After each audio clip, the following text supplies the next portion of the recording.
In this video, I'm going to show you how to download and install Redragon product software. So just follow these steps exactly. Now, the first thing you want to do is open Google and type Redragon product software.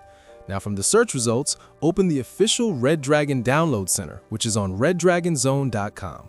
Now, once the website opens, you'll see different product categories like mouse, keyboard, combo, mousepad, headset, or gaming case. Now, what you want to do is find the exact product you own. So, for example, if you have a mouse, click on mouse. Now, you can either scroll through the list or use the search bar at the top to find your product model. Now, once you find your product, just click on the download button right here. Now, once the download finishes, go to your downloads folder. Now, right-click the downloaded file and select Extract All. Then click Extract. Now, open the newly extracted folder. Now, inside the folder, look for setup.exe and double-click on it.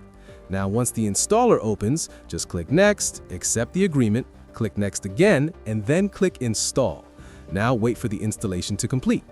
Now, once it's done, the Redragon software will be installed on your computer and ready to use with your device. And that's it. That's how you download and install Redragon product software. If this helped you out, please subscribe. It really helps me out as well. Thanks for watching, and I'll see you in the next one.